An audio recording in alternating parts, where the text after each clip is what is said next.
and something very strange happened. I started the Adonai melody, and I felt this chill go up and down my spine. And my eyes were closed. I was doing it by heart from memory, and I would have sworn on a stack of Bibles that my father was singing right next to me. That's the second time in my life. It's happened more than just twice, but that's the second time in my life that it has happened that vividly.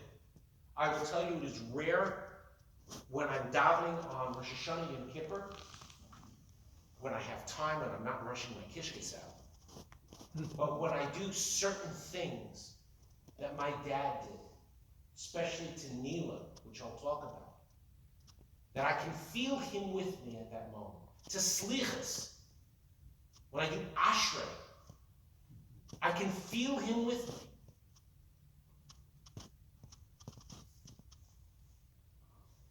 My father always wanted to give me voice lessons. The greatest regret of my life is that I never really properly took him up on it. I have had voice training since then. But I wish I had spent more time with my dad. But you know something? He was daddy. He wasn't the great voice teacher. He wasn't the great chazan. He was daddy. But I learned his nusach. I heard it. I experienced it. So when I was 8 or 10 years old, I wanted to be a cantor because Daddy was a cantor. I didn't really know what that meant beyond getting up and singing in front of a group of people. I learned when I was about 16, 15 or 16 if memory serves. My father was cantor then in congregation Eitz Chaim of Flatbush.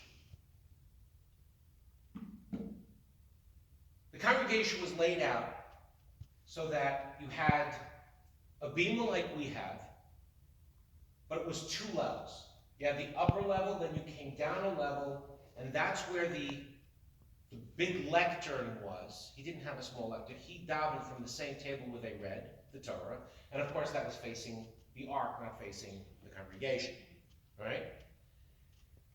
And since it was narrower than, the bima right in front of the ark, he would daven over here, and I would be a little bit lower because we still have to step down, and I would be over here, with Daddy over here, and he used to say, Menachem, hal daton, which means if he's davening, you give a note.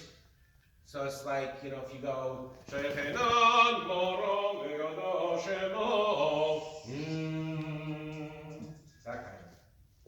choirs. So I learned to do that, and I would do that with him. We could do that for you. Just put on short pants. One of my dreams here has honestly been, I wish we had a choir. I wish we could put a choir. Honestly. I've never worked with a choir. I don't think I would know the first thing about it, but I would love to figure it out. Let's do it. Okay, Gary, you gonna sing in the choir? Okay. He only knows 2 up there. Anyway, so it was Yom Kippur, and my father was doing Unisana Toikif. My father's Unisana Toikif, which I so rarely get to do, I want to do it at least once over the high holiday season. I got 3 opportunities. Rosh Hashanah, it's tough, because it's one and done, otherwise my head is on the platter. But that's one of several pieces that mean the world to me. Because I remember standing next to him. I was separated by him by about 3 feet, maximum 4 feet. And he was doing it, and I felt a tear go down my face. And I knew at that moment, that's the kind of chazan I would be. And I learned at that moment, although my father had a tremendous voice, and that my father was a cantor of incredible eloquence and style, to a degree that I could never hope to match. but that I had to become a cantor that touched people. And so over the years, my greatest compliments have not been beautiful voice cantor, beautiful service cantor, but those few rare times when somebody came over to me and said, Cantor, you made me cry. Cantor, I felt that. That says to me, I have done my job. Because to be cantor, for me, what that has meant began to change. It became less about the music, or rather the music as being a means towards an end, not the end in and of itself. To be a zugya, nicht a zinger, to be someone who speaks the prayers, not a singer. That's what it meant to me.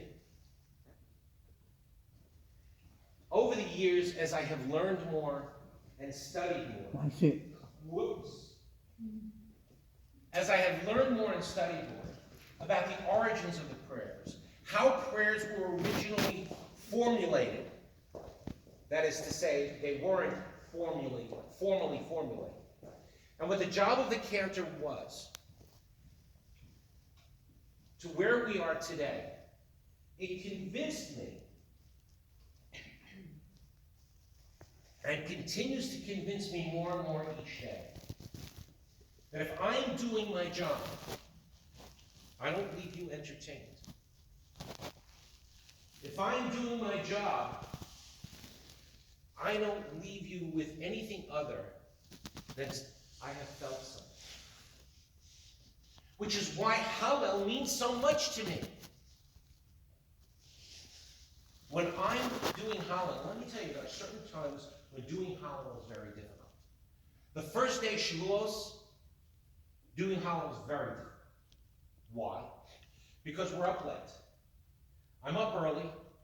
We have our learning group. Okay? You get tired vocally. At least I do.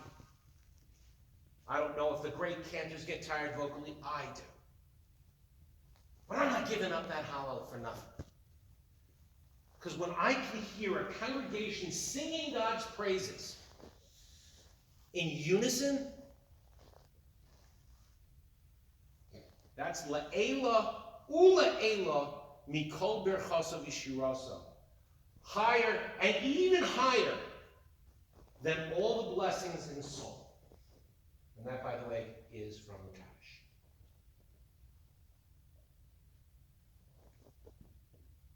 Why is this important to me? Like so many, like all of us, with the exception of the young ones among us, we all grew up either coming through or in the shadow of the Holocaust.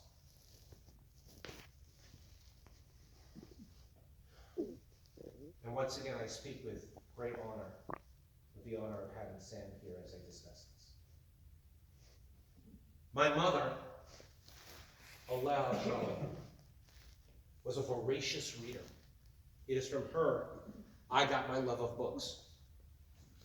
You ever come into the house here, you see I've got about 1,000 of them. They're all over the place.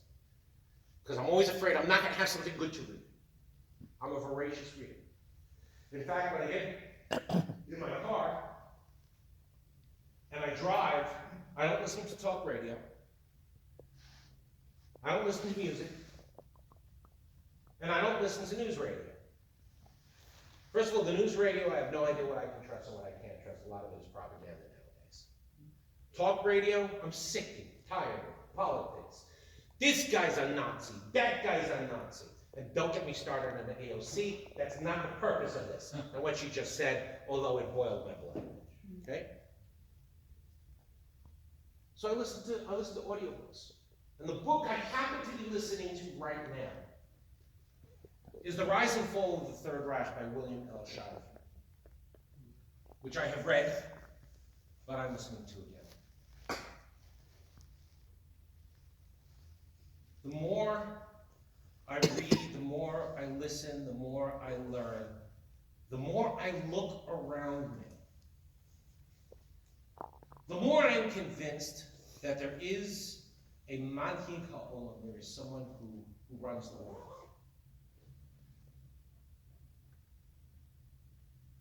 I made a statement back in 2016 that I see God's hand in this election. Somebody came to me and said, really? How? And I said, you can't tell me that in a country of 330 million Americans, these two bozos were the best we could come up with. Only God can make that choice. And the truth of the matter is, certain things have happened over the last 2 years, whether you like him as a president or not. I am not trying to make a case for or against. There are certain things that only could happen in a time of such mishigas, such as the unbridled support for Israel, the moving of the embassy to Jerusalem. As I have said before, the only way that a state of Israel is ever recognized as being possible by the world is in that microsecond of sympathy after the pile of bones that was the Holocaust. God works in mysterious ways. I cannot say I understand what he's thinking. I cannot even say that I necessarily agree. Although, the minute I say, I disagree with you, God, I have to say, but hey, I don't have your perspective, so you're probably right and I'm probably wrong. I know that God, after 120 years, is going to look at me with a whole long list of things and say, why didn't you do this, and why didn't you do this, and this. And in each one, he's going to be right. But I want to be able to look him into the eye. Look him in the eye. And I'm not even going to go, what about 6 million dead? I just want to look him in the eye and say, what about my mother? What about my sister? Can I have an answer? But the funny thing is, and I've said this before, even when I have been angry at God, and believe me, there are times when if you don't mind me being absolutely blunt, I'm going to use a word I would never use but we've all heard it. Before my father was married, several weeks before my father, Olav Shalom, went into the hospital. He had contracted pneumonia for like a third of the time. He wasn't doing well. And quite frankly, we didn't think he was coming out. And I remember, and I think I said this to Hannah, and I said, Hannah, the son of a bitch is going to do it to me again. She said, who? I said, the Rabbanu Shalom. And she said, what do you mean? I said, my grandfather died 6 months before my bar mitzvah. My mother died. All my sisters were married, all 3 of them.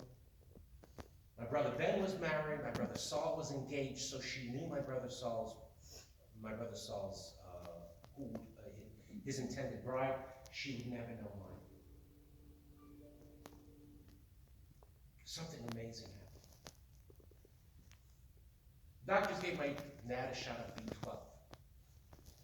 And it was like somebody had plugged him into a socket. And although we had to help him up, to be under the hook, literally holding him up, he belted out a final bracha, the bracha Afrita, the 7th bracha under the hook. It wasn't what Cantor Bazian and Chazan Moshe Bazian would have done even 10 years before, but it was magnificent. Even getting angry at God, I am validating that I believe in him, and I am validating in his existence, and I'm saying, I don't understand. And of course I can't understand, I'm not God. And it's important, the reason why I tell you this is because my view of God and my relationship with God is an integral part of my doctrine. When I can take a breath and actually concentrate on. There are times when, without getting up and saying it, and I'm good at it. Trust me, nobody in this room telling me what time it is. Because I know all the time exactly what time it is. And don't tell me what time we're going to get out. Because an hour and a half before we get out, I can probably tell you almost to the minute of when we're going to get out. I know it. I have many times requested of rabbis, please don't manage my time. Just tell me when you want to get out. I'll get you out that time. Unless, I had one time I was working with a rabbi. Don't forget this. I asked for an hour and a quarter for Ne'ilah. Ne'ilah is the final prayer towards the end of Yom Kippur. I asked for 75 minutes. Because that is one prayer I do not want to have to rush. Just one. Give me that one. Kol Nidre night I don't have to rush too much, thank God, because it's not that huge service. But most of the people want to get their breaks. On Rosh Hashanah, nobody wants to be in shul later than 1 o'clock. They want to go home. I'm always fighting with that damn clock. Give me just this one. So I was talking to a rabbi who we hadn't worked before. And he said, I'll give you 60 minutes. I said, okay, then you can do Neil. I can't do Neil in 60 minutes. I won't. All right, I'll give you 65. I said, I'm asking for an hour and a quarter. He said, okay, 70 minutes. I'll give you an hour and 10. I said, fine. Okay, 5 minutes I'll cut. Give up. 5 minutes. Why is it so important? There are certain prayers that to me have tremendous meaning because of the words and the music and how they touch me. I'll give you an example. Every Passover, we say Tal. We give the prayer for dew. And the first Tal I ever did was the Tal of Yosef Rosenblatt. Tal, tal, tal, te, mir I love that Tal. My father did that Tal. Not always, but I had heard him do that Tal. So naturally, that was the first thing I wanted to do. Well, having done it for so many years, I said, you know something? Time has come to look for a new one. So I went on YouTube. Here's a piece of inside baseball. I don't read music. I learn by ear. So I go on YouTube, and I'm searching, and I see Tal Chazan Moshe Stern. Moshe Stern, should live and be well, is an old friend of the family. When my father's funeral was held in Israel, he was buried in Israel, is buried in Israel. Moshe Stern did the memorial prayer at the funeral in Israel.